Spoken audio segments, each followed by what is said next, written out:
Blue Ridge Mountains, late October. The fog comes in low over the coffee fields, over a stone house at the end of a road that leads nowhere anyone would normally go. Everything here has been waiting for a long time. A woman is climbing toward it. She shouldn't be this far up. She is 7 months along, and her bag is light because there is very little left to carry. Inside the house, a pair of small shoes still sits by the door.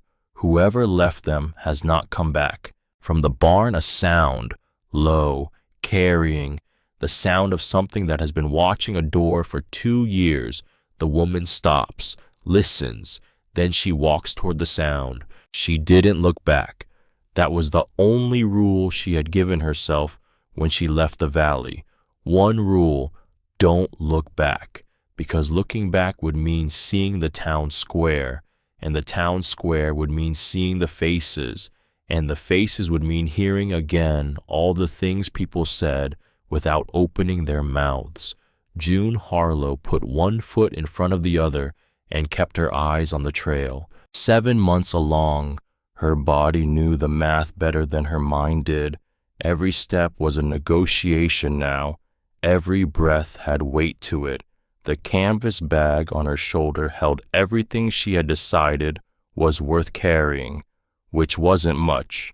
3 dresses, a tin of crackers, $12.42, in a handkerchief knotted at the bottom, a photograph of her mother that she hadn't been able to leave behind, even though looking at it hurt.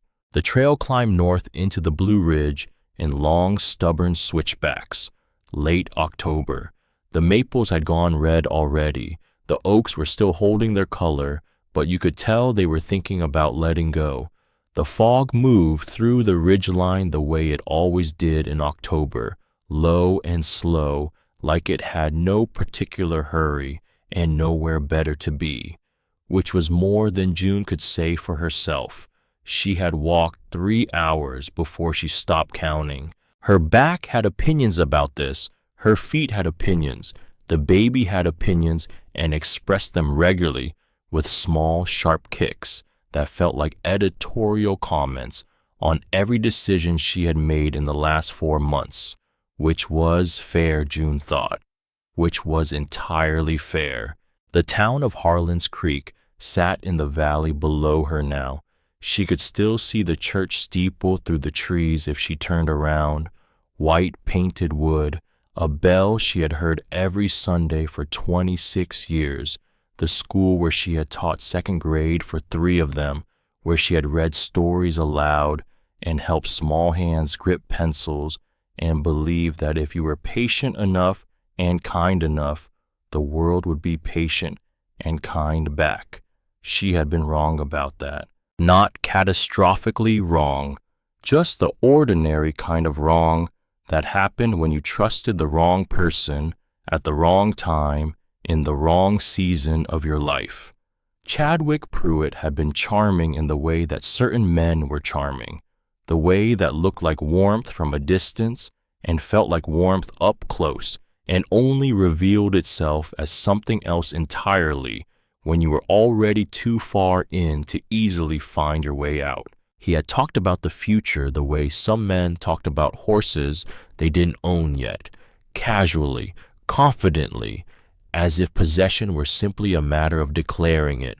And June had listened because she was 26 and she had wanted to believe someone, because the school year was long and the evenings in Harlan's Creek were quiet, and Chadwick Pruitt had a way of talking that made the future sound like something you could step into and be warm. When she told him about the baby, he went quiet. Not the good kind of quiet, not the kind where a person is thinking, the kind where a person is calculating. He came back 3 days later and told her very carefully, very gently, that he had been doing a lot of thinking, that his family had expectations, that there was a girl in Asheville, that he had been meaning to discuss all of this with June for some time, and perhaps this was the moment that made it necessary. He said it the way you canceled an appointment, Within a month, he was announced in the paper as engaged to Margaret Holcomb, daughter of the Holcomb banking family. Within 2 months, the school board had a private conversation with June about the example she was setting for the children. Within 6 weeks of that, she was no longer employed. And within the 3 months that followed, June had discovered something about the place she had lived her whole life. She had discovered that a town's affection for you was conditional in a way that nobody advertised up front, that you could spend your whole life being good and useful and present. And still, when you became inconvenient, people found ways to look at the floor when you passed. Not all of them. Mrs. Cutter from the dry goods store always looked her in the eye. The Lawson children still waved when they saw her from across the street. Old Pastor Webb had never said a single word that was anything less than kind, but enough of them looked away, enough for June to understand that she needed to find somewhere else to stand. She had sold what she could, kept what she needed, and walked north on a Tuesday morning when the mist was still low over the valley, because Tuesday felt like the right day for a thing like this. Not dramatic enough to be a Sunday, not hopeful enough to be a Monday, just a Tuesday, just a woman and a bag and a trail going up. And the rule, don't look back. She was thinking about how much her feet hurt when she saw it. Through the trees, through the fog, a shape that was too deliberate to be natural. Stone walls, a flat roof, a chimney without smoke.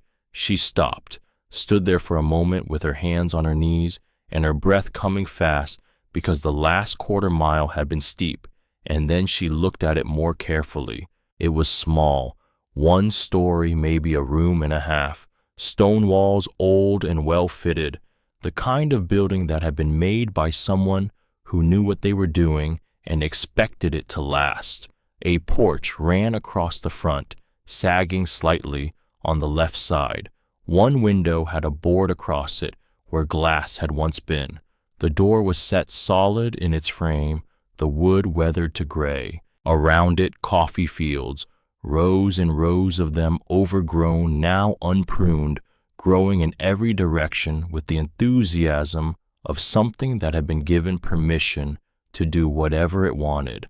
Beyond the fields, the mountain kept going up, ridgeline above ridgeline, gray and blue and fading into the fog. June stood at the edge of the property for a long moment. She wasn't a person who believed in signs exactly. She was a school teacher. She believed in evidence, in clear cause and effect, in the kind of logic that could be demonstrated on a chalkboard. But her feet hurt, and her back hurt, and the baby was kicking again, which she had started to interpret as commentary, and the house was right there. She walked toward it. The door was unlocked. Not just unlocked, unlatched, as if someone had stepped out quickly and intended to come right back and had simply never done so. She pushed it open with one hand and stepped inside. The smell hit her first, dust and cold stone and something underneath that, something older, cedar maybe, the ghost of a fire that had gone out a long time ago. The room was dim, the light coming through one grimy window and the open door behind her. She stood still and let her eyes adjust. A table in the center, 2 chairs, a stone fireplace on the far wall clean, a wooden counter along one side with a row of hooks above it for coats or tools, a staircase to the left going up to what must have been a sleeping loft, and on the table, a cup, still there, still sitting, a ceramic cup with a small blue flower painted on the side, sitting on the table as if someone had set it down to go do something else and was coming right back. June crossed to the table and touched the rim. Cold, long cold, months of cold at least. She looked around more carefully then, not with fear, with the attention of someone who was trying to understand a story from the evidence it had left behind. The knitted shawl on the chair, half finished, needles still in it. Someone had been in the middle of something and had simply stopped. The pair of shoes by the door, small shoes, woman's shoes, leather worn at the heel in a way that spoke of someone who walked quickly, purposefully, set neatly to the side of the door, the way you put shoes when you knew you were coming back. A row of books on the shelf by the fireplace, spines turned out, one of them lying flat as if it had been pulled out and not put back. June picked up the shawl. She was cold. She had been cold for the last hour of walking and hadn't let herself admit it. The shawl was soft wool sage green, and she wrapped it around her shoulders before she had fully decided to, before she had stopped to think whether she should. Whoever had left this behind was gone, and June was here, and it was October. She found the diary in the drawer of the small table by the window, not looking for it. She was looking for matches, for anything to start a fire in that clean waiting fireplace. She pulled open the drawer and found a stub of candle, a box of matches, a folded piece of paper, and underneath all of that a small notebook with a brown cover, edges worn soft. She took out the matches first, then the candle. She lit it and set it on the table and sat down, and then she looked at the notebook. She should not read it. That was the obvious correct answer. The notebook belonged to whoever had lived here. Reading it was an intrusion on top of an intrusion. She had already wrapped herself in someone else's shawl and was sitting in someone else's chair in a house she had no right to be in.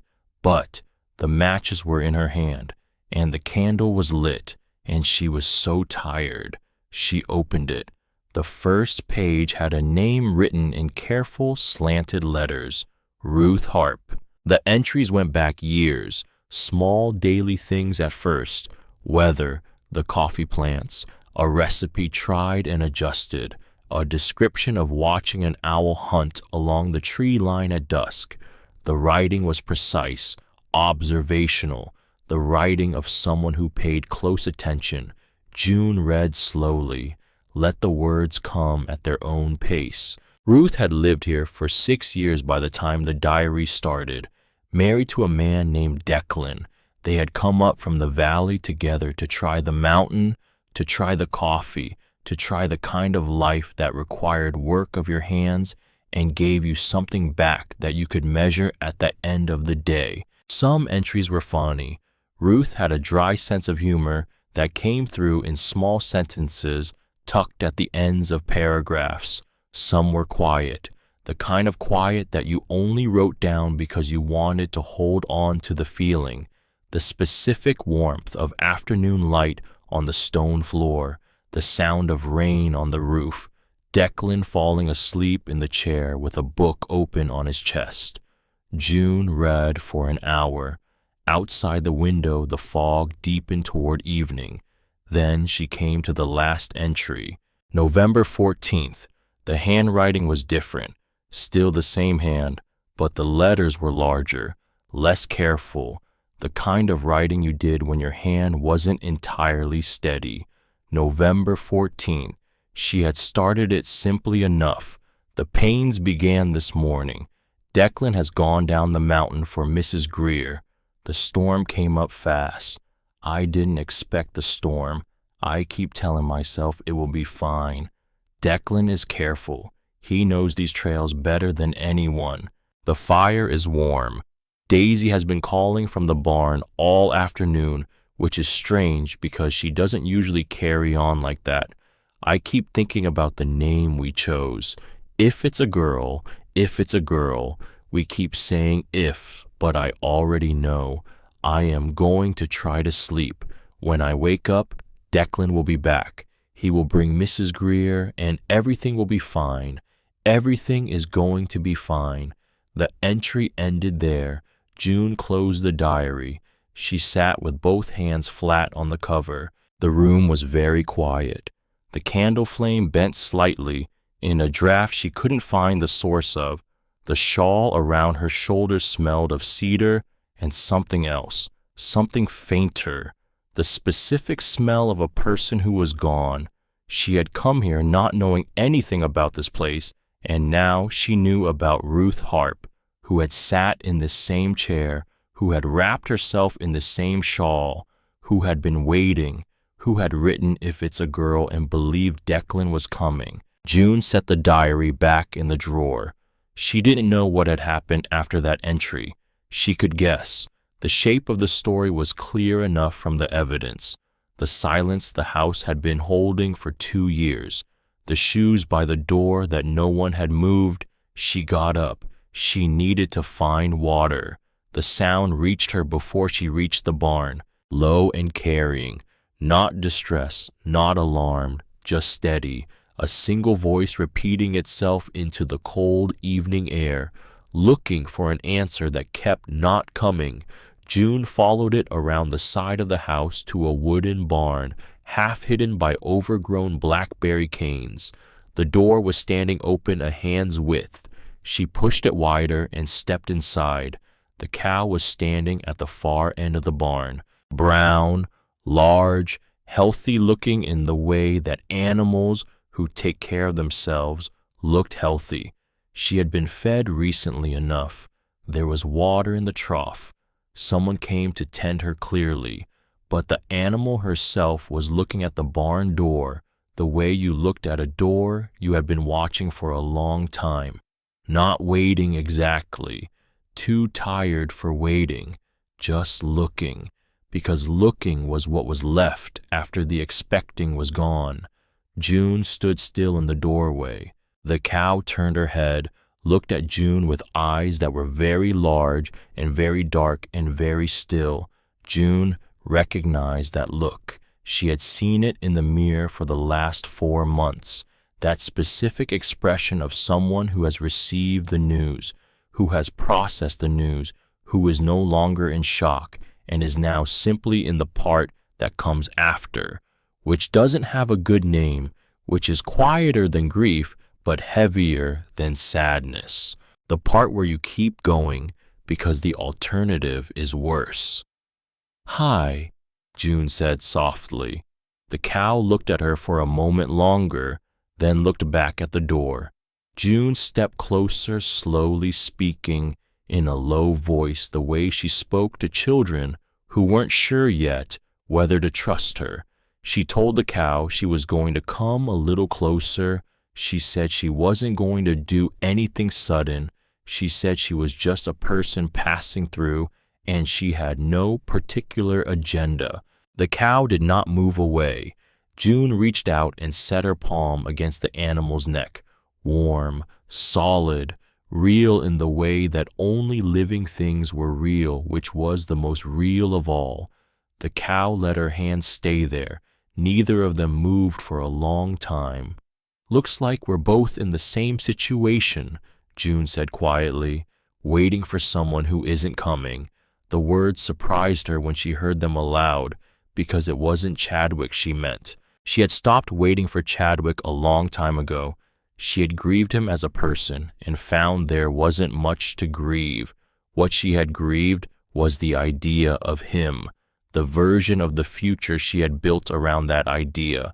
What she was still waiting for, she realized standing in a stranger's barn with her hand on a stranger's cow, was a version of herself she recognized, the self she had been before the whole long year of this, before the looking away, before the whispers, before the school board and the newspaper and the $12.42. She was waiting for herself to come back, and she didn't know when that was going to happen.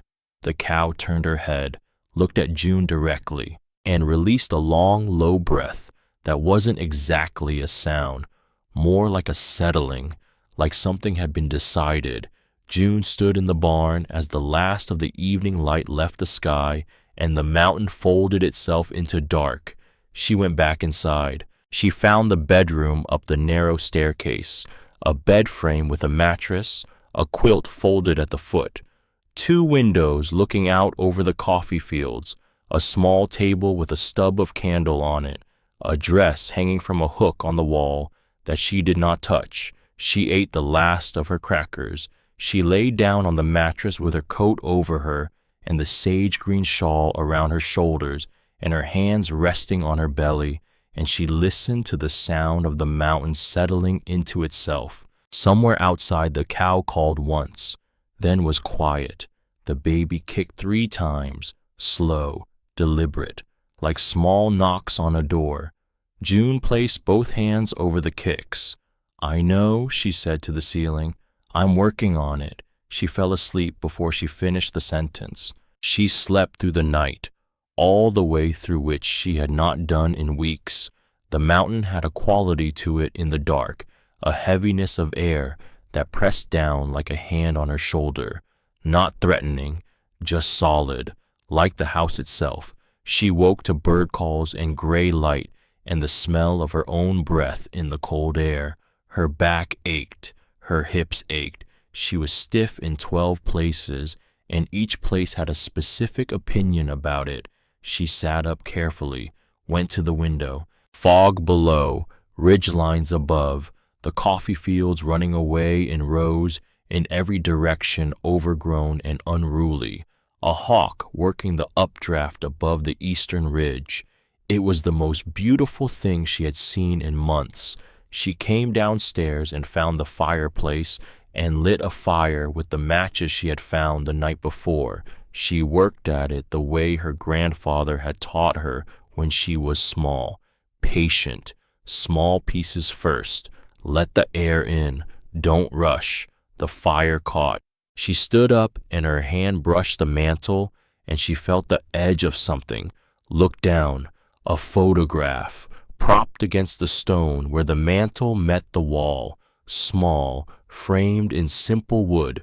She picked it up. A man and a woman. Outside, sunshine. The man was tall, broad in the shoulders. He had his hat pushed back and he was laughing at something. His whole face was in it, the kind of laugh you couldn't perform. The woman beside him was smaller, dark hair. She was wearing a sage-green shawl around her shoulders, and she was looking at the camera with an expression June couldn't quite classify. Not happy exactly, more than happy, the expression of someone who is exactly where they want to be. June looked at the shawl in the photograph, looked down at the shawl on her own shoulders, and felt something shift in her chest that she didn't have a word for yet. She put the photograph back. She spent the morning learning the property, the barn, the outbuildings, a stream running cold and clear along the eastern edge, fruit trees along the north fence, a few late apples still hanging, the pump at the side of the house that took some coaxing but eventually worked. She went back to see Daisy 3 times before noon. Each time the cow was standing in the same position, facing the door, looking out, but on the 3rd visit something was different. When June came through the barn door, Daisy turned her head immediately, turned it the way you turn to a familiar sound, not startled, not alarmed, turned toward it. June sat down on the old milking stool in the corner. "I don't know how long I can stay," she said. "I want to be honest about that." Daisy watched her. "I don't know whose place this is or if they're coming back. The shoes by the door say they're coming back. The diary says something else." She stopped, rearranged her hands in her lap.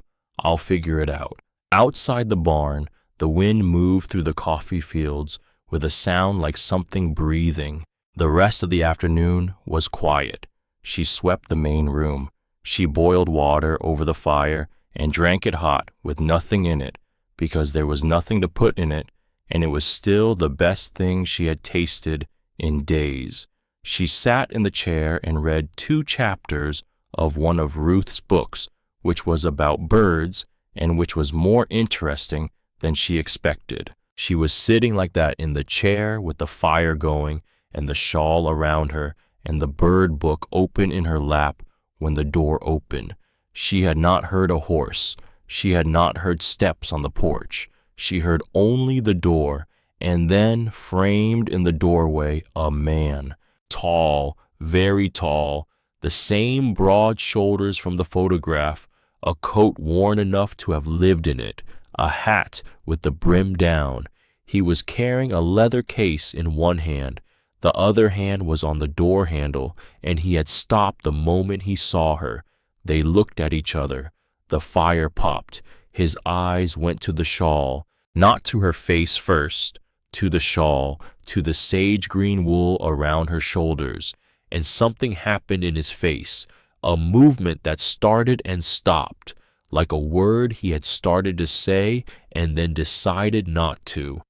"I didn't expect anyone to be here," he said. His voice was quiet, controlled, the voice of someone who had learned to keep their voice quiet. "Neither did I," June said, which was not entirely true but was true enough. His eyes came back to her face, then to her belly, then to her face again. She waited. He stepped inside and pulled the door closed behind him. He didn't sit down, didn't take off his hat, stood near the door the way a man stood when he hadn't decided yet whether he was staying. "This is my land," he said. "I know." She didn't try to make her voice small. She had spent 4 months making her voice small, and it hadn't done her any good at all. "I found it last night. I needed to stop." He looked at her steadily. "I'm not going to steal anything," she said. "I haven't stolen anything. I used some matches and some water from the pump." "The shawl," he said. A pause. "I was cold." She started to take it off. "Keep it," he said, quickly, and then said nothing else for a moment, as if the quickness of it had surprised him too. His name was Declan Harp. He said it like he was reading something from a paper rather than introducing himself, a formality, a necessary step in a process. She said hers. He was looking at the leather case in his hand now, looking at it rather than at her. "I came to sign some papers," he said, "to sell the property." She waited. "I hadn't been up here in a while. 2 years. She knew it was 2 years from the diary, from the last entry dated November 14th, from the shoes by the door. She did not say this. "You can stay tonight," he said. His voice had gone careful. "It's late to be walking back down." She looked out the window at the angle of the light. He was right. 2 hours to dark at most. "I'll pay for the use of the space," she said. "You don't have to do that." "I want to." Another pause. The fire between them, the photograph on the mantel behind her. He looked at the photograph. She couldn't see his face when he looked at it. He had turned away. "There's a lantern in the barn," he said. "More firewood under the eave on the left side. The pump takes 3 pulls before the water comes up." She already knew about the pump. She said nothing. "I'll be outside," he said, and then he walked back out through the door. And she heard him go around the side of the house toward the barn, not down the trail, just around the side of the house. She sat with the bird book in her lap for a long time after he was gone. Outside, Daisy began to call, not the steady, sad sound from the day before, something different, something with more urgency in it. Then it quieted. June got up and looked through the window. In the low evening light, she could see the barn door open, and she could see inside it the outline of a man standing with his hand resting on the wall, not moving, and beside him close the brown shape of the cow. She watched for a moment, then she stepped back from the window. She didn't watch any more after that. Some things were not hers to see. She fed the fire. She lay back down on the mattress with her hands on her belly. The baby was still. Outside, the mountain was quiet. In the morning, she came downstairs to find the fire cold and the door still closed, and on the porch step, wrapped in a piece of cloth bread, 2 apples, a small piece of hard cheese, left without knocking, left without a word. She stood in the doorway for a moment and looked at the trail that wound down through the coffee fields toward wherever he had gone. The mist was still low, no sign of him. She picked up the bread and understood without needing to be told that this was a language she already knew how to speak. He came back the next day, not with fanfare, not with explanation. June heard the horse on the trail before she heard him on the porch. She was inside reorganizing what little she had brought with her, and she stood still and listened and counted the footsteps. He stopped at the pump. She heard the handle 3 pulls, then the sound of water, then nothing for a few minutes, then the thud of an axe. She looked out the window. He was splitting wood already, without asking, without announcing himself, just there in the side yard, with his coat off, despite the cold, working through a stack of unsplit rounds, with the efficiency of someone who had been doing this particular thing long enough that his body did it, without his mind having to show up entirely. She watched him for a minute, then she went back to what she was doing. He left without coming inside. She found the split wood stacked under the eave when she went out to check on Daisy, more than she could use in a week. Neat, tight, the way a person stacked wood who expected the stack to still be standing in spring. She stood and looked at it, and something in her chest did a very small, very careful thing, something that wasn't quite gratitude, wasn't quite longing, was something quieter than both, the particular feeling of being seen in a way that didn't cost you anything to accept. She had not felt that in a long time. He came again the day after, and the day after that, never the same time, never with the same purpose. One day he repaired the left side of the porch where the boards had gone soft. One day he came to check on something in the barn, and June could hear him in there moving things, and Daisy's calling had a different quality that afternoon, less of a dirge, more of a conversation. He never pushed the door open without her knowing he was there first. She noticed this. She had been around men who opened doors the way they opened everything, as if the opening itself was a statement about who had permission. Chadwick Pruitt had been like that, always moving through the world as if the world had been built to accommodate his passage. Declan knocked, or cleared his throat outside, or made enough noise coming up the porch steps that she had time to be upright and facing the door before it moved. It was a small thing. It was the kind of small thing you only noticed because of everything it was the opposite of. They were not having conversations yet. They were having exchanges, which was different. How is she eating? Better today. I'll bring more grain tomorrow. And that was it. And that was somehow enough. On the third day, June went out to see Daisy after the morning fog had lifted, pushed open the barn door, stepped inside, and stopped. Daisy was eating, not the careful, mechanical eating of an animal maintaining itself out of some biological stubbornness. Actual eating, head down, focused, committed to the project of eating in a way she had not been when June arrived. She lifted her head briefly when June came in, regarded her, and then went back to it. June stood in the barn doorway and pressed her hand over her mouth, which was ridiculous, she knew. It was a cow eating. That was the entire event. A cow was eating hay in a barn on a mountain in October. But it wasn't. It wasn't just that.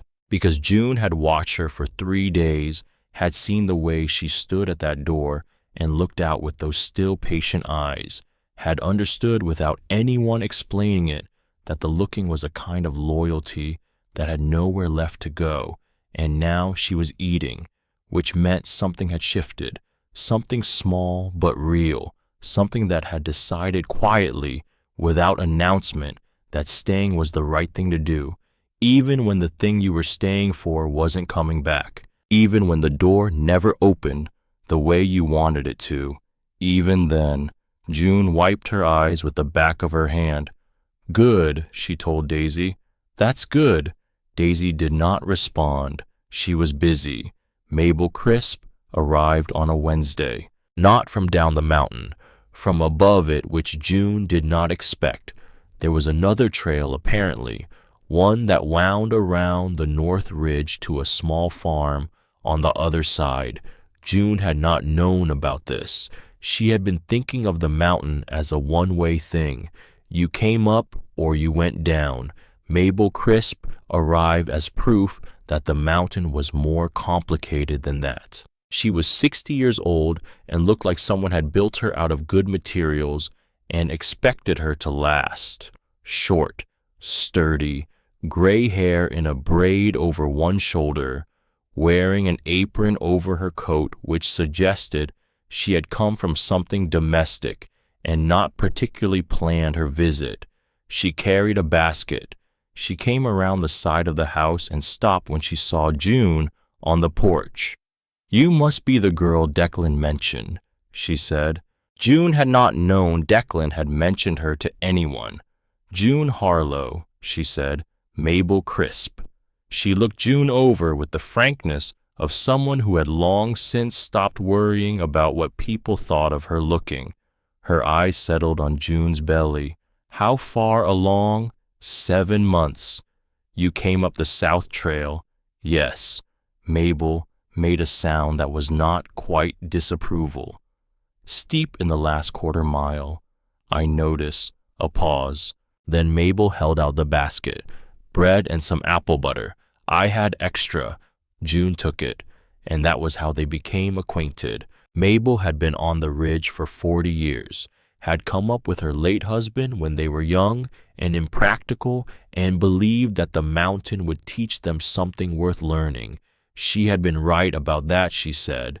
It had taught her more than she had originally wanted to know.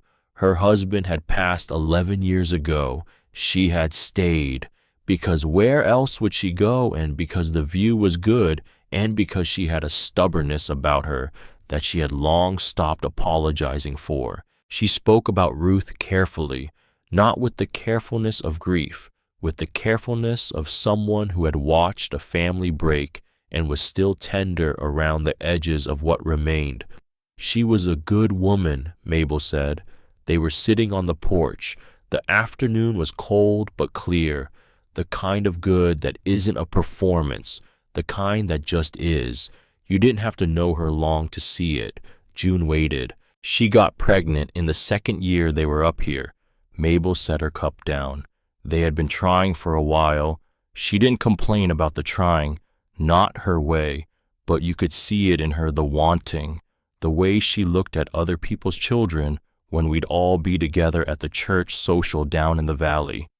The coffee fields ran away from the porch in rows. A crow landed on the fence post at the edge of the yard and regarded them with its flat black eye. November came in hard that year. Storms early. Declan had gone down to bring up supplies.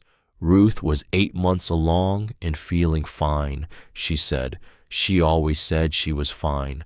That was the other thing about her. She could be falling apart, and she would tell you she was fine in a voice so completely ordinary that you believed her.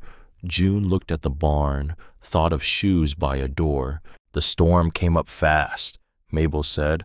While he was down, she went into labor. He couldn't get back up the trail. The flooding on the lower road. He tried 3 different routes and came back the next morning. She stopped. Both of them. The baby, too. The baby was a girl. They had picked a name. The crow flew. June said nothing. He blamed himself. Mabel's voice was flat, in the way of someone stating a fact. They had already argued with many times and lost every argument, which is what men do when there's nothing else to do with a grief that big. They find a way to carry it as guilt, because guilt at least feels like action. Like, if you had done something different, it would have come out different. Could he have? Mabel looked at her directly. No, he could not. I've thought about it from every angle. I've thought about it, because he couldn't stop thinking about it, and it was hard to watch. He could not have gotten back in time. The storm came up in 4 hours. Nobody predicted it. Nobody was prepared. She picked up her cup again.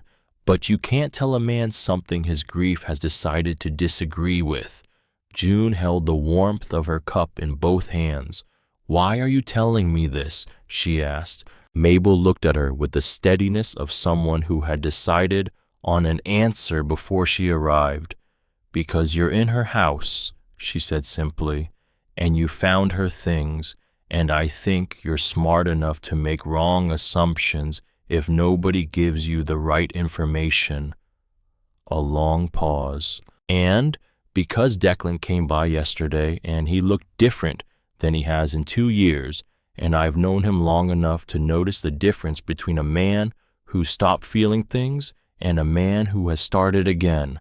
Mabel stood, shook out her apron, not saying anything by that, just stating what I observed. She picked up her basket. "I'll come back Friday," she said. "I'll bring eggs." And she walked back around the side of the house and up the trail toward the North Ridge, and June sat on the porch and watched the coffee fields go still in the afternoon cold. Chadwick Pruitt arrived 4 days later. June heard the horse before she saw him. She had been in the garden area behind the house trying to do something useful with the late-season carrots she had found still in the ground, and she heard the hoofbeats on the south trail and knew before she saw him, not by the sound of the horse, by something in her body, the specific tightening that happened when the past came back up the road. She stood up slowly, brushed the dirt from her hands. He came around the front of the house and stopped when he saw her. Different coat from the one she remembered. Better. Everything about Chadwick Pruitt was always being updated and improved. He was 29 years old and had the particular handsomeness of someone who had never been truly tested by anything. Bright face, good jaw, eyes that were used to being trusted. He tied the horse. He walked toward her across the yard. He looked at her belly for 1 beat too long before he looked at her face. "You're hard to find," he said. "That was the point," she said. He stopped a few feet from her, hands in his coat pockets, the posture of someone who had rehearsed this but was now having to improvise. "How did you know where I was?" she asked.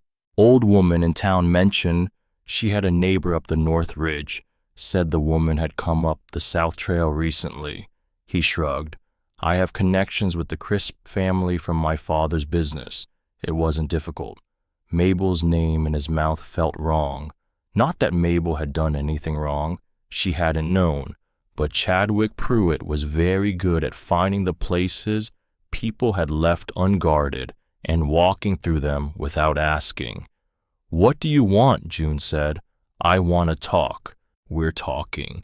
Civilly, he looked at the house, at the barn, back at her. "You're living up here alone.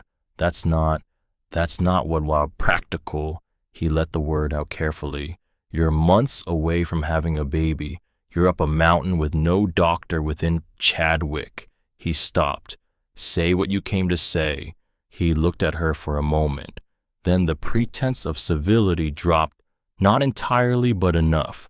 "Margaret can't have children," he said. There it was. June had felt it coming since the moment she saw him ride up. The way you felt weather coming, the specific atmospheric pressure of a certain kind of news. "Her family knows," he continued. "I know, it's been confirmed, which means that the arrangement I have with the Holcomb family requires either a different arrangement altogether or a solution." He paused. "The child you're carrying is mine." "No," June said. "The child I'm carrying is mine. Legally, she said, and her voice came out steadier than she expected, steadier than she felt. "You had nothing to do with this child from the moment you calculated whether being a father was inconvenient for your social calendar. You do not get to run the arithmetic again because the numbers changed."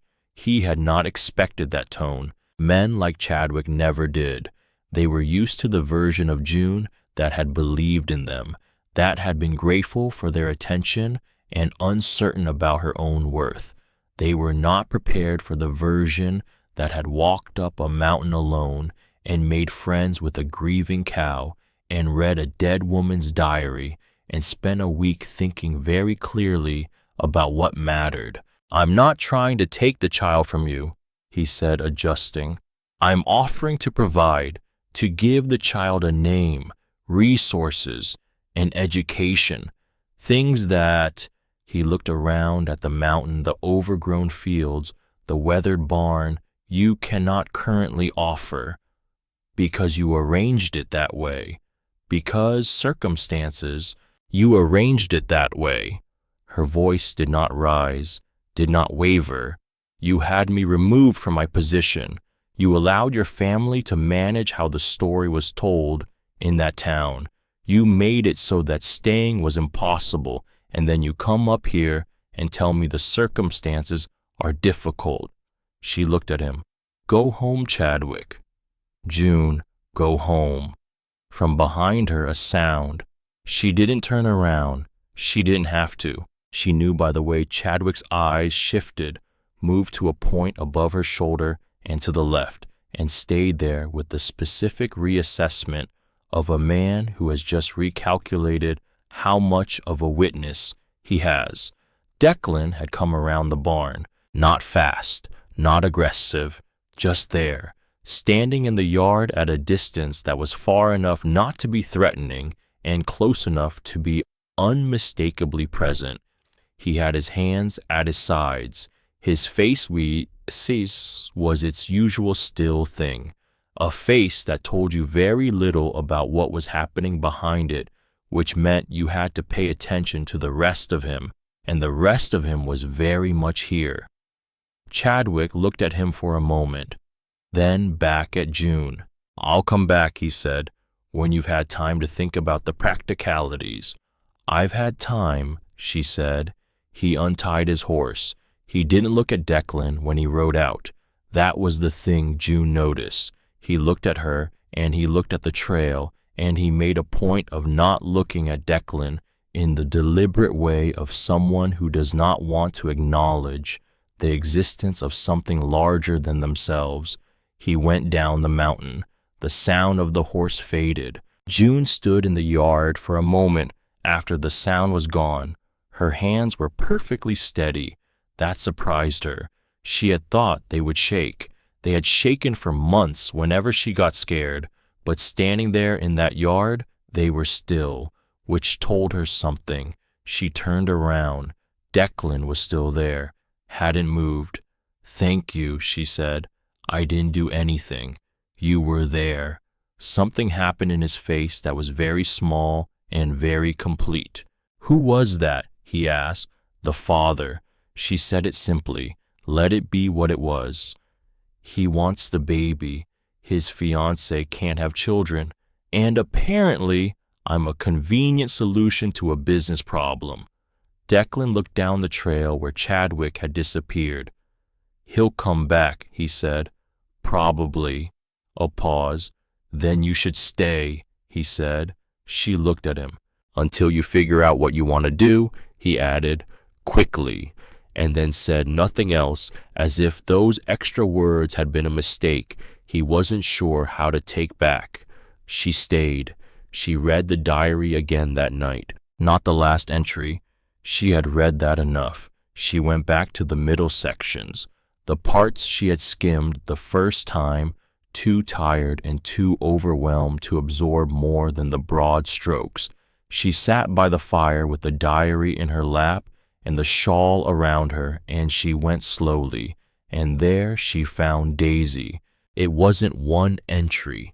It was a dozen of them scattered through the second year Ruth had lived on the mountain. Small mentions at first. "Brought Daisy in from the lower field today," she wrote.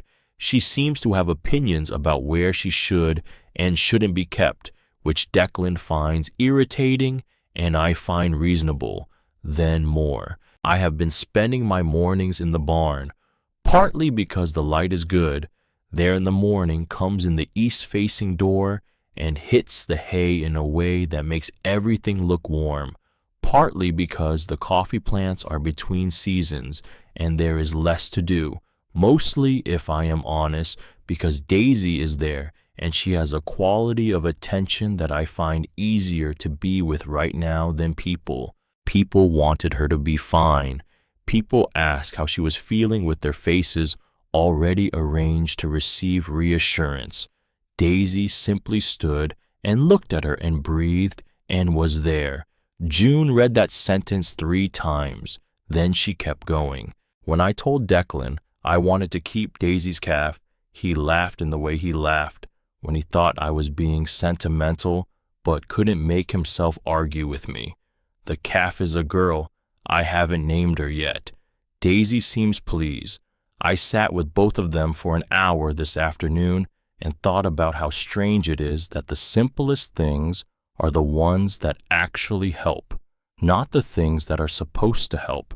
The company of a cow and her calf in good light on a good morning, that kind of thing. June's hand rested on her belly. On and on, the seasons turning, the coffee plants coming back in the spring, the baby growing, the diary filling up, and then she found it. September 15th. I have been sitting with something I don't quite know how to write down.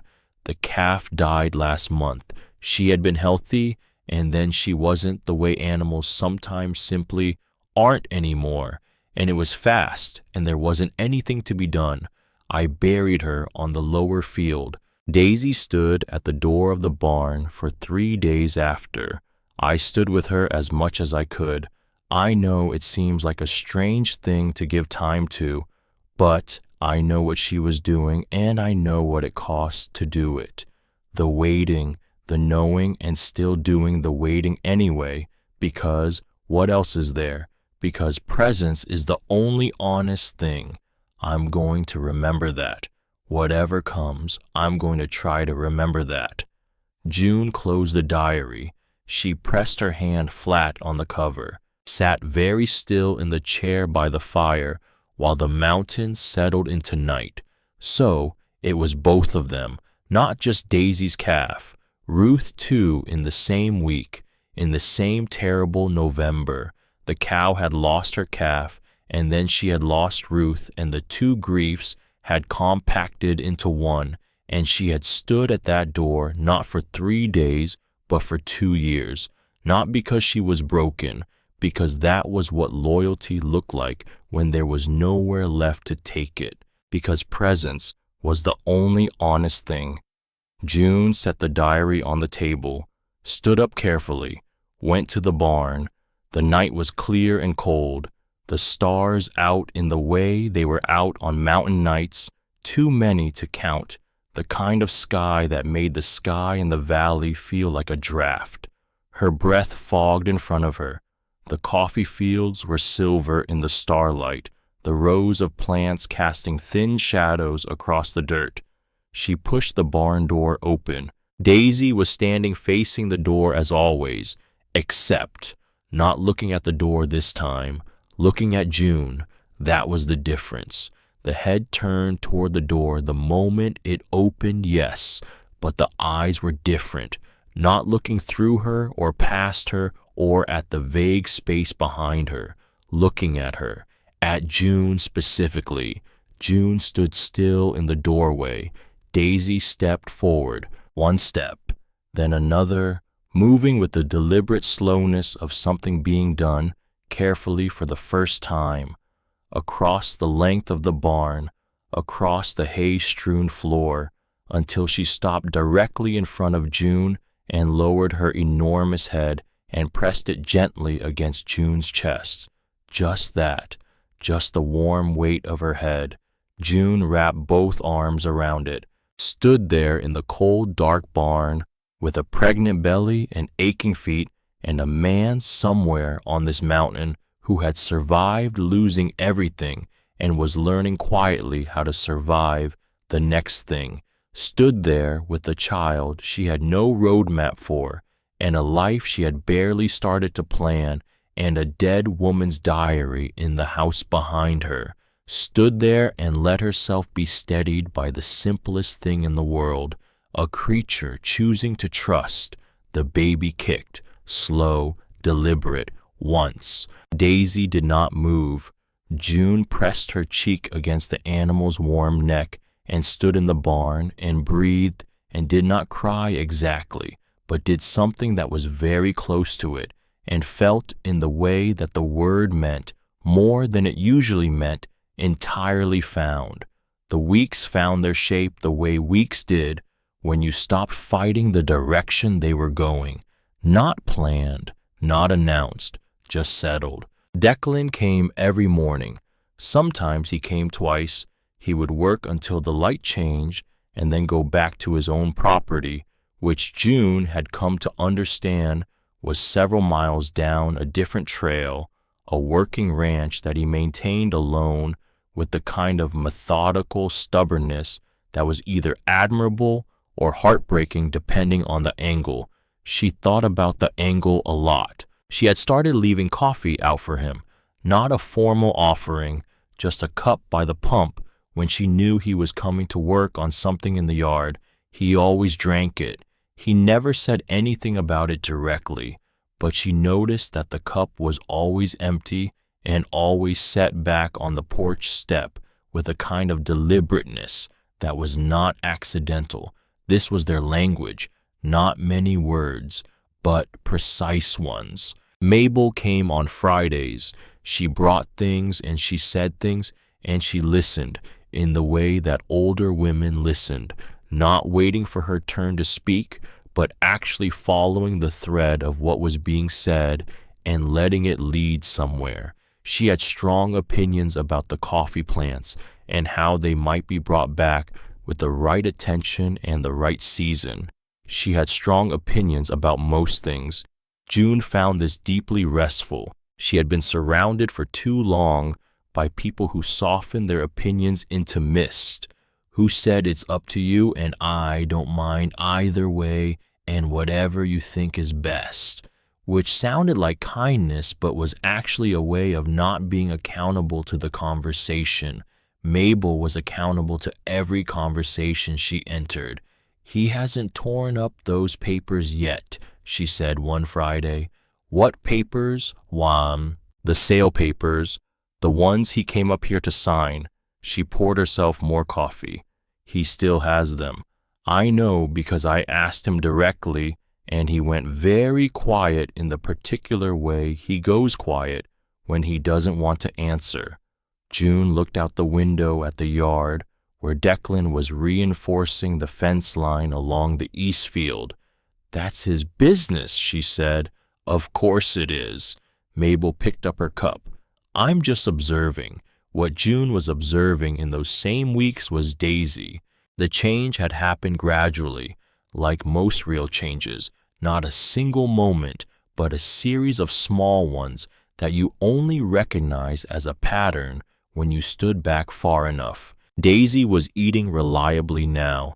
She had started making noise again, not the low dirge of before, but actual cow sounds, communicative sounds with content in them. When June came into the barn, Daisy's head turned toward her with recognition.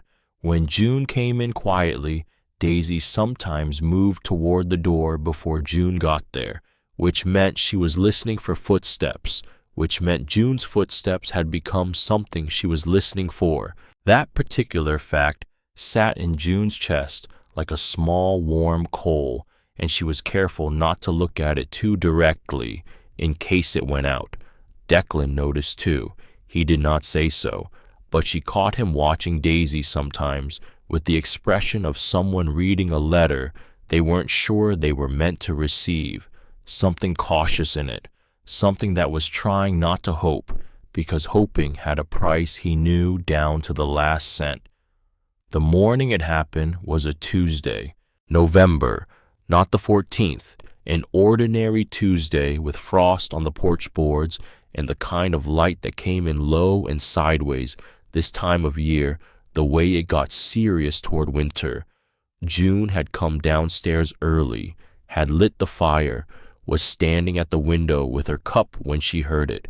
The barn door, not the sound of it opening, the sound of movement near it, then the particular rhythm of hooves on cold ground. She looked.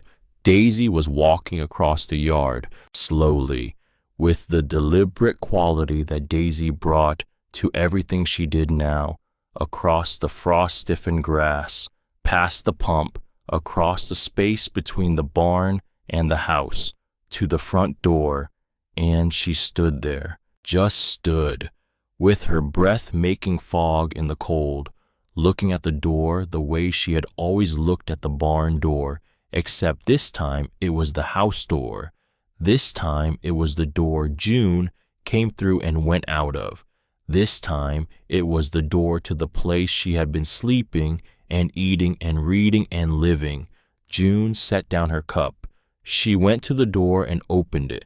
Daisy looked at her, then looked past her into the house, into the room with the fireplace and the table and the chair and the photograph on the mantel, looked at all of it with those still, dark, ancient eyes, and then looked back at June. Something shifted in the air between them, something that had been waiting 2 years to shift. She heard him behind her. Declan was at the edge of the yard. He had been coming up from the lower trail and had stopped. He was standing very still. His hat was in his hands and not on his head, which was wrong for the cold, which meant he had taken it off without thinking. He was watching Daisy. June did not speak. She turned back to the door and stepped aside, and Daisy, after a moment, stepped up onto the porch. Just one step, then another, and stopped there on the porch boards and lowered her enormous head and pressed it against the door frame. Just that, just present.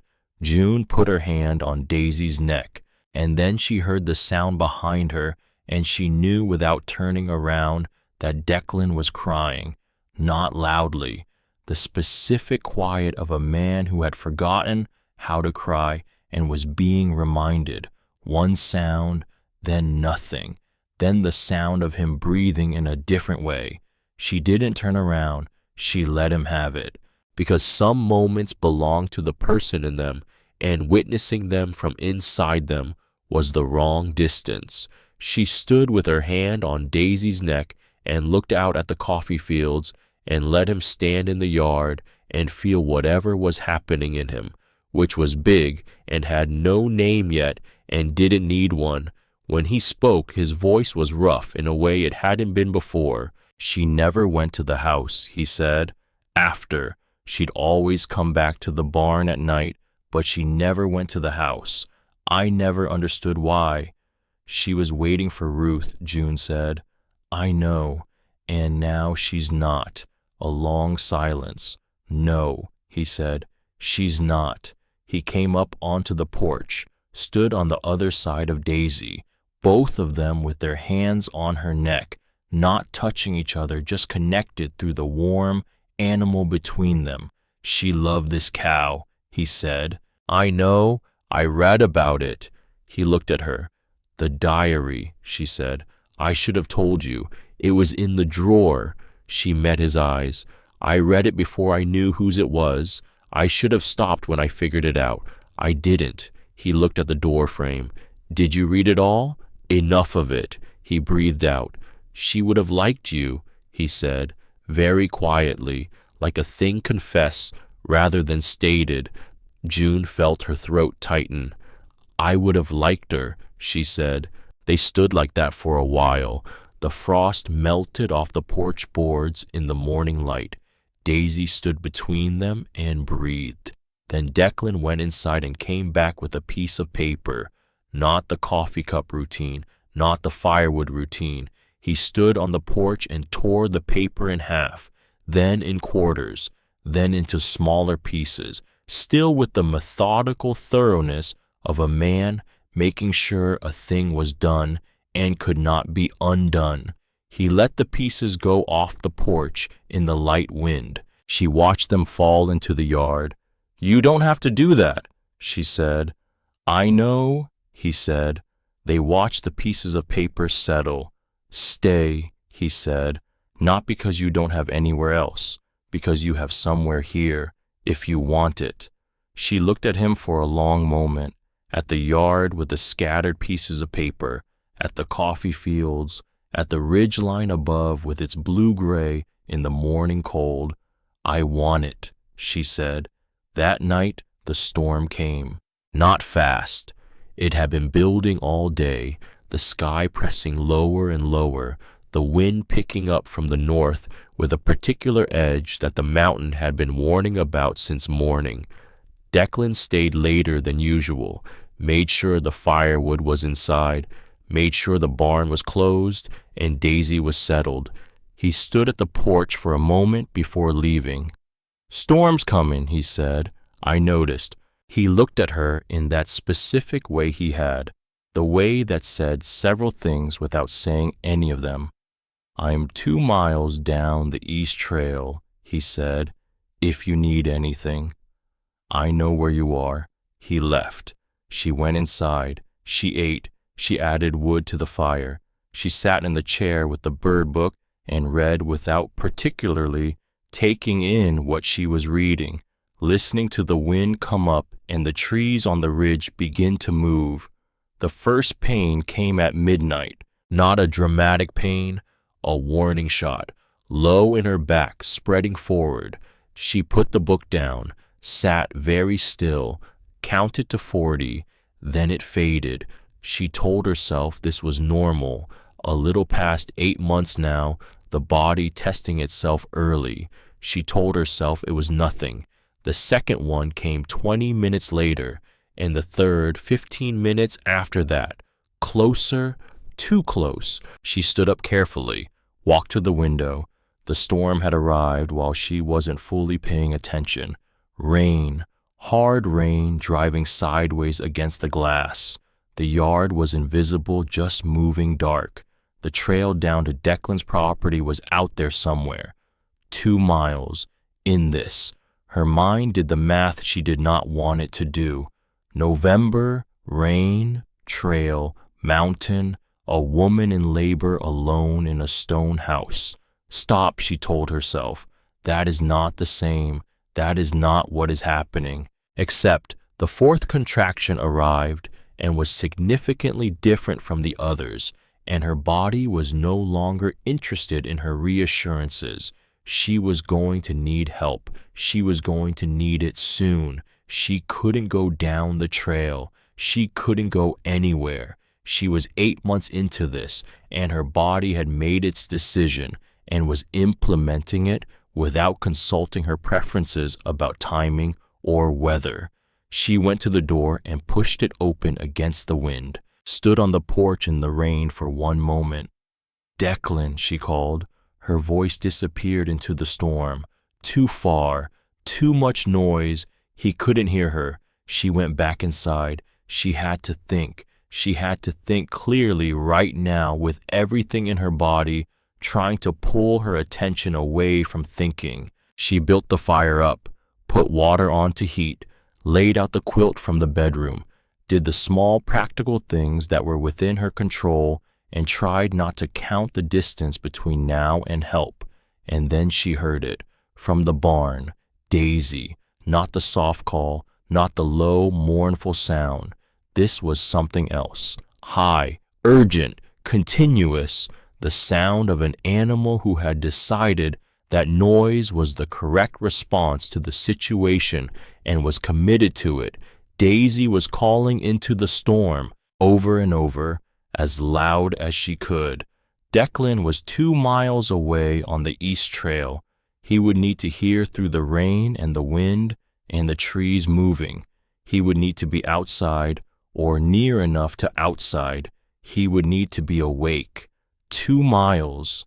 In this storm, June gripped the edge of the counter and breathed through the next contraction, and when it was done, she said to the empty room, to the storm outside, to no one, and maybe to Ruth, "Please." Declan had been awake since midnight. He hadn't been able to name the feeling, just a restlessness. the kind his body produced when something was off somewhere that he hadn't located yet. He had gotten up twice, stood at the window of his own house and looked at the rain, told himself he was being irrational. He had told himself that before. Different storm, different night. He had been 2 miles away then too. He sat in the chair in his own kitchen and listened to the rain and felt the weight of the thing he could not put down. 2 years of carrying it, the particular shape it had taken, not sharp anymore, just constant, the way the body adapted to a weight by building around it, not dissolving it. He had been doing that, building around it, and now she was up there. He was on his feet before he fully knew he had stood up. He was on his horse before the rational part of his mind caught up with the rest of him. The east trail in the rain was difficult, not impossible. He had ridden it in worse, but the water was coming down fast and the ground was soft, and the horse was careful in the way a good horse was careful. He kept low, kept moving, let the animal take the pace it chose. Then he heard it, even through the rain, through the wind and the movement of the trees.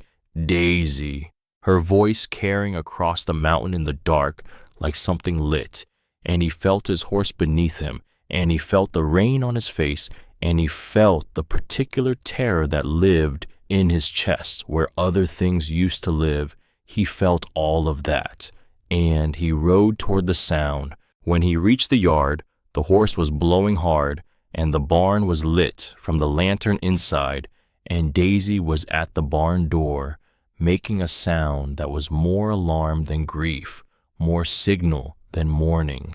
She looked at him when he came through the gate. She looked at the house.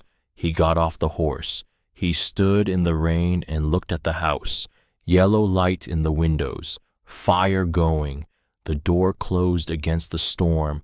Just a house, just stone walls and a roof and a door. 2 years. 2 years he had not walked through that door.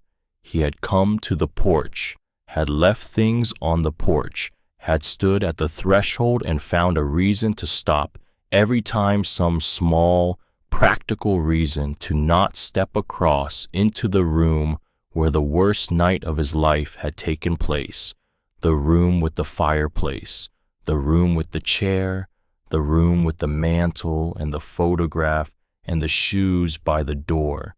He put his hand on the door handle.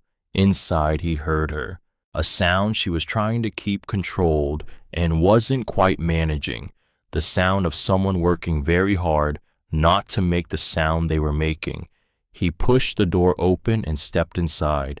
She was at the table with both hands flat on the surface and her head down, breathing in a way that was completely focused, completely inward, the way people breathe when everything else except the breath had been closed down.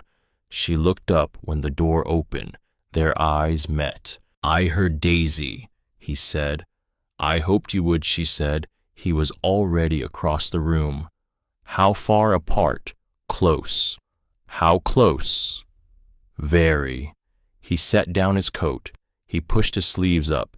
He looked at the fire and the water heating and the quilt she had laid out and felt something settle in him that was not calm exactly, but was purposeful. "All right," he said. "I'm scared," he said. He looked at her directly. "I know," he said. "You're also the person who walked up a mountain alone at 7 months pregnant and made friends with my cow, and you're going to be fine." She almost laughed, which was not what either of them expected. "Your bedside manner," she said through a breath. "Noted," he said. "Move to the bed." He helped her upstairs. The hours that followed were the hours they were, long and difficult and punctuated by silences and sounds, and the fire kept going and the water kept warm, and Declan moved between things with the economy of a man who had pushed his fear down past the floor of himself and decided it was not running this particular night. He talked to her, not about anything consequential, about the coffee plants, about a horse he'd had years ago that had a habit of untying its own rope, about the way the mountain looked in January when the snow came down over the ridgeline. Small things, real things, things that had the quality of the present tense and kept her anchored in it. She talked back when she could. She stopped talking when she couldn't. He stayed. That was what he did. He stayed. Present. Hands and voice and here. Not disappearing out the door. Not calculating routes or trying to find someone more qualified. Just here, which was the only thing and also everything. The storm outside was the worst part of several hours, and then it wasn't, because the rain began to ease, and the room changed in a way that was not about weather. And in the gray of almost morning, in the stone house on the mountain, with the fire burning and the rain letting go of the sky, a baby cried, clear and loud and entirely themselves, entirely here. Declan placed the baby in June's arms. He did it carefully, both hands, his hands that had built fences and split wood and fixed porches and never quite stopped moving. They were very steady now. A girl, small, red, perfect in the way that only things that have never been anything else were perfect. Eyes not open yet, hands curled, the whole complicated, extraordinary fact of a new person in the world. June looked at her, just looked. Everything that had happened, the $12.42, the shoes by someone else's door, the months of looking away, the long walk up the mountain, the diary, the cow, the storm, all of it had led to this specific weight in her arms and this specific face and this specific morning. She could not speak. Declan was kneeling beside the bed with his elbows on the frame and his hands folded and his face doing something she had not seen from him before. Open! That was what it was, just entirely open. The thing that had been closed behind the quiet and the distance and the 2 years of caring. Open now, not loudly, but completely. She's perfect, he said. She is, June said. They both looked at the baby for a long time. Outside, the rain had stopped entirely. The birds were starting. The first pale light was finding the window glass and coming through, soft and gray, and the color of the particular kind of relief that only existed on the other side of a very long night. June looked at the photograph on the mantel from where she lay. Ruth, in the sage green shawl, looking at the camera with the expression of someone who was exactly where they wanted to be. I want to name her Ruth, June said. Declan was quiet. She turned her head to look at him. Not because I think she would want that, June said. She never knew me. I can't speak to what she would have wanted. She looked back at the baby. Because the name deserves to be in the world, because it deserves to keep going. He looked at the photograph for a long moment, then at the baby. Ruth, he said, not a question, not a decision being made, a thing being confirmed. Ruth, he said again, as if saying it twice made it more real. The baby turned her small face toward his voice, as if she had heard her name and recognized it, as if she had known it all along. When June woke later in the full morning light, Declan was asleep in the chair by the fire. The baby was in the cradle Mabel had appeared with 2 weeks earlier, as if she had known it would be needed, which she probably had. Mabel knew most things before they required knowing. June lay still and listened.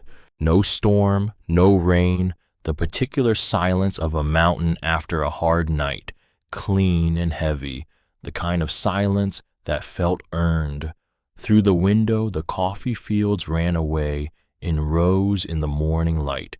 The frost had come back with the clearing. Everything glittered. And then outside the window, she heard Daisy, Not the call from the night before, not the alarm, not the 2-year dirge at the barn door. Something else, something quieter. She heard Daisy moving in the yard, heard the particular rhythm of her on the cold ground, and she looked out the window and she saw her. Daisy was not facing the barn, not facing any door. She was standing in the middle of the yard with her face turned up to the morning light, the way you turn to warmth when warmth was available, just standing in the light, just there, not waiting, not looking, just being a cow on a mountain in the morning after a storm with the sun coming in low over the ridge and the frost glittering on the coffee plants, and nowhere in particular that she needed to get to. June pressed the back of her hand against her mouth, breathed in. In the chair by the fire, Declan slept. In the cradle, Ruth slept. In the yard, Daisy stood in the light. Spring came the way it always came to the Blue Ridge, slowly and then completely. The coffee plants came back in April with a persistence that felt personal. Small green leaves, rows and rows of them, reaching toward the same sun they had been reaching toward for years, regardless of who was watching. The house was not the same house it had been in October, not because it looked different. The stones were the same, the porch was the same, the photograph on the mantel was in the same place, but the shoes were gone from by the door. Mabel had suggested it gently, and June had moved them herself, not thrown away, not erased, put carefully in the bedroom where Ruth's dress still hung, where the small things of Ruth's life still were and were not going anywhere, just not the first thing you saw when you opened the door. Because the first thing you saw when you opened the door now was a coat, 2 coats, a small knitted blanket hung to dry, a pair of work boots with mud from the lower field, evidence of a life being lived. Chadwick sent 2 letters. June read them and did not answer. He sent a third that arrived in the voice of someone who had consulted an advisor and been told plainly that a man who had made his position unmistakably clear at the first knowledge of a child and had publicly acted on that position for the better part of a year had very little ground left to stand on anywhere that mattered. Chadwick knew this too. That was why the letters were noise and nothing more. The third letter was the last one. She had thought it would feel like victory when it was done. It didn't feel like victory. It felt like putting down something heavy. Just that. Just the relief of a weight released. Declan signed no papers. He did not explain this to anyone except June, and his explanation to June was 3 sentences. This place was Ruth's. Ruth would not have wanted it sold. And now you're here, which was the whole argument, and also somehow more than an argument. One evening in May late, with the baby asleep, in the fields at that specific green that only appeared for 2 weeks in spring, before deepening, Declan and June sat on the porch steps, not quite touching, not quite not, the way they had been for months, close enough, here enough. She asked me once what I would do with the land when I was old, Declan said. Ruth. She asked what I thought we were building up here. He was quiet for a moment. I said I didn't know. I said I thought we were figuring it out. June looked at the fields. She said that was the right answer, he said. She said the moment you thought you knew exactly what you were building was the moment you stopped paying attention to what it was becoming. June thought about this, about a woman who had written in a diary about watching an owl hunt along the tree line and called it worth writing down, about someone who had loved a cow and understood what the cow was doing and found a way to say so with precision and grace, about the name now sleeping in a cradle inside the house. She was very wise, June said. She was, he said. She was also right about most things in a way that was occasionally aggravating. June smiled. She's gonna have that quality too, Declan said, looking toward the window where the cradle was. I can already see it. June looked at him. At the face that had been still and closed the evening he arrived and had been over months becoming something else, something that still moved carefully, still chose its words, still carried what it carried, but open now, with nothing pulled down over it, just a man on a porch in the evening watching his coffee fields come back. From the barn, no sound. Daisy did not call in the evenings anymore. She had stopped somewhere in November, somewhere between the storm and the morning after, as if she had made her announcement and been answered and could now attend to other things. She grazed in the lower field in the mornings. She came back to the barn in the evenings. She had opinions about where she stood and what she ate and who was and wasn't allowed to approach her on an off day. She was just a cow now, which was the most extraordinary thing she could have become. June leaned her shoulder slightly against Declan's arm. He did not move away. The sun went down over the ridge in the way it only did on clear May evenings, slow and deliberate, turning everything gold. The coffee plants caught it. The stone walls of the house caught it. The whole mountain seemed to hold still for a moment in the last of the light. Then it was evening. Then the first stars. And somewhere inside the house, a baby named Ruth made a small sound that was not quite awake and not quite asleep. And June got up to go to her, and Declan got up to light the lamp, and the house on the mountain held them all, the way it had always been holding something, waiting for someone to understand what it was for.